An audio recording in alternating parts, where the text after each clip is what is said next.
बिस्मिल्लाहिर्रहमानिर्रहीम।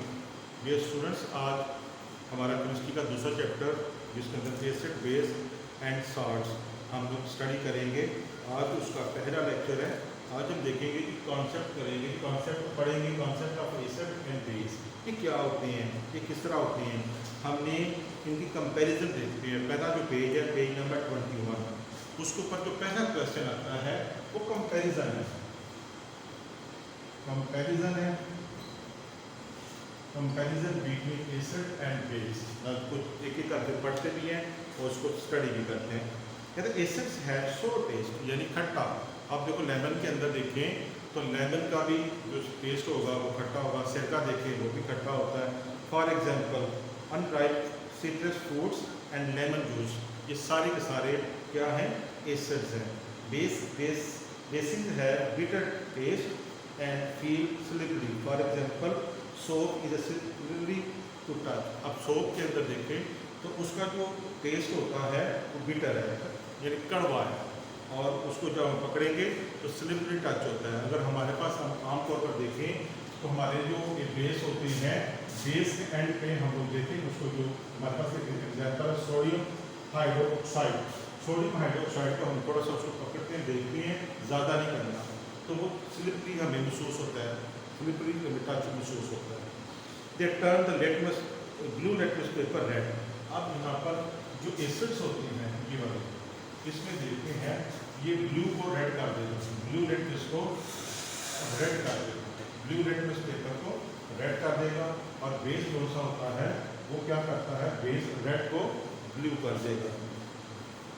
They turn basis turn red litmus paper को blue कर देगा, यानी ये ब्लू से रेड एसिड करते हैं और बेसिस क्या करते हैं, रेड से ब्लू लेटमस पेपर में कन्वर्ट कर देंगे। तीसरा कॉन्सेप्ट है दे आर प्रेसिव इन कंसंट्रेटेड फॉर्म। प्रेसिव में चुपता है, यानी हम लोग जो एसिड होता है हम आमतौर पर ऐसे लिखते हैं, ये HCl है तो यहाँ पर ऐसे CnO3 लिख के तो ये लिखेंगे कंसंट्रेटेड फॉर्म। आमतौर पर ऐसे भी लिखा होता है और आमतौर पर ऐसे भी लिखते हैं DIL डाइल्यूट, ये भी हल्का होता है। कंसंट्रेटेड फॉर्म में प्रेसिव है, यानी अगर हम लोग उसको हाथ पे रखेंगे तो हाथ पे जलन महसूस करेंगे, यानी ये जिस्म के अंदर जलता है, जलन महसूस करता है, इसलिए ये खतरनाक भी है। जबकि हमारा बेसिस क्या है, दे आर नॉन प्रेसिव except concentrated form of sodium hydroxide and potassium hydroxide. ये दो ऐसी हैं बेसिस, यानी सोडियम, मैंने भी डिस्कस किया, सोडियम हाइड्रोक्साइड और पोटाशियम हाइड्रोक्साइड, ये दोनों जोन से हैं। ये प्रेसिव है, खतरनाक है, इनकी कंसंट्रेटेड फॉर्म में कभी ना इस्तेमाल कीजिएगा ज़्यादा मिकदार में, क्योंकि ये जब भी करेंगे तो नुकसान उठाएगा। Their aqueous solution conduct electric current. अब देखेंगे एसिड का भी हो या बेस का हो, इनके एक्वस सोल्यूशन में से करंट की फ्लो हो जाती है, क्योंकि करंट को फ्लो के लिए चार्जेस की जरूरत होती है। तो एक्स्ट्रा चार्ज हमें यहाँ से भी मिल जाता है, एक्स्ट्रा चार्ज हमें ब्लू बेसिस से भी हमें अवेलेबल हो जाता है।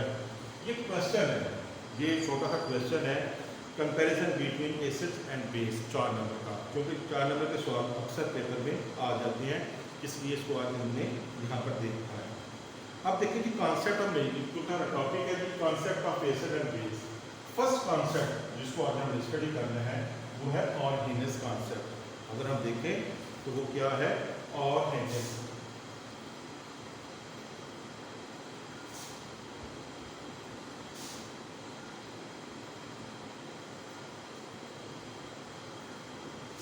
ऑर्गेनस कॉन्सेप्ट ऑफ एसिड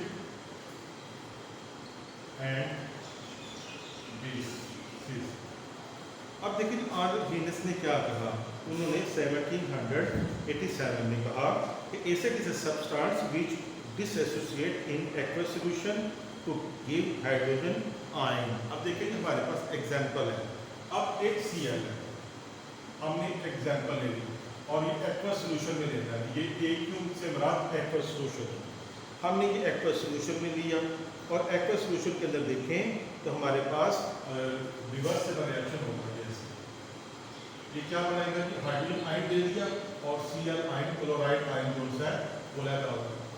यानी एसिड और हीनस कॉन्सेप्ट में एसिड वो सॉल्यूशन है जो एक्वस सॉल्यूशन के अंदर हाइड्रोजन आयन हमें दे, वो सब्सटेंस जो एक्वस फॉर्म में हाइड्रोजन आयन देगा वो एसिड कहलाएगा।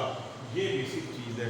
हमने सबसे पहले उसकी एग्जाम्पल को फॉलो करना है। हमने अभी एग्जाम्पल को स्टडी किया है। एग्जाम्पल में देखें तो यहाँ पर वाटर आना लाजमी है एक्वस सॉल्यूशन के अंदर।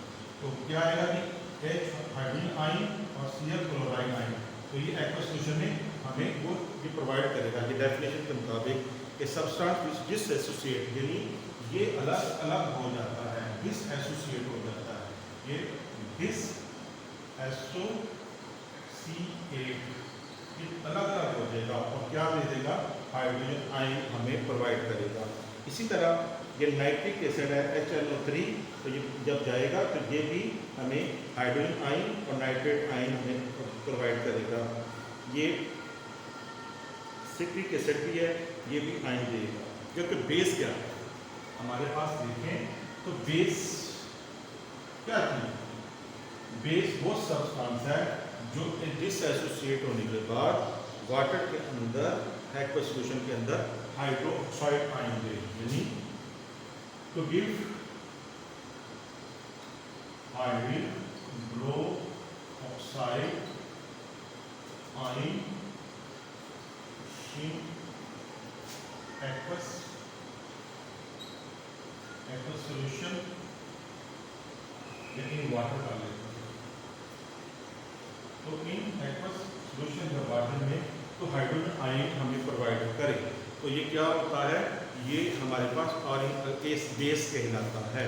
हम इसकी बड़ी बहुत बेहतर एग्जांपल है वो देखते हैं। अभी हमने देखा है सोडियम हाइड्रोक्साइड, तो सोडियम हाइड्रोक्साइड की देखते हैं। सोडियम हाइड्रोक्साइड ये क्या कर रहे हैं, ये करेगा कि सोडियम आयन ज़्यादा हो गया और हाइड्रोक्साइड आयन ज़्यादा हो गया। ये है कि हाइड्रोक्साइड, ये क्या है हाइड्रोक्साइड आयन, ये डिसएसोसिएट इसमें से क्या करेगा, ये डिस एसोसिएट होगा, होने के बाद हाइड्रोजन हाइड्रोक्साइड आयन देगा। मेरे बच्चों याद रखना, ये जो मैं अभी क्वेश्चन डिस्कस करने लगा हूँ, जब भी एसिड और बेस मिलते हैं याद रखना ये सॉल्ट और वाटर बनता है। वाटर जो बनता है वो कैसे बनेगा, एसिड का हाइड्रोजन और बेस का हाइड्रोक्साइड, यानी एसिड का क्या आ गया हाइड्रोजन आयन और बेस का आ गया हाइड्रोक्साइड आयन, दोनों मिलेंगे, मिलने के बाद क्या बना देते हैं पानी। ये याद रखना, ये एसिड का, ये बेस का और पानी बनता है, ठीक है। और उसके बाद साल्ट भी बनता है, ये रिवर्सेबल भी हो सकता है और नॉन रिवर्सेबल भी है। ये हम इस वक्त तो हमें नॉन रिवर्सेबल को स्टडी करते हैं। तो ये देखेंगे आपकी बुक के अंदर ये हमारे पास कुछ किस्म के पेज नंबर 22 के ऊपर कुछ हमारे पास एसिड भी हैं और कुछ बेस हैं। एसिड में जिसमें हाइड्रोक्लोरिक एसिड है, नाइट्रिक एसिड है, सल्फ्यूरिक एसिड है, फास्फोरिक एसिड है। और बेस में आता है sodium hydroxide, potassium hydroxide, calcium hydroxide, aluminium hydroxide. इंशाअल्लाह ताला डियर स्टूडेंट्स, यहाँ तक हमने पढ़ा है। इंशाअल्लाह ताला हमारा एक पेज हमने पढ़ा है। कल हम लोग लिमिटेशंस ऑफ आर्हेनियस कॉन्सेप्ट पढ़ेंगे और ब्रॉन्स्टेड-वेरी कॉन्सेप्ट ये जो है इसको भी स्टडी करेंगे। कल हम इसको देखेंगे। आपने ये पढ़ना है और अपनी बुक को स्टडी लाजमी करनी है, ठीक है। शुक्रिया।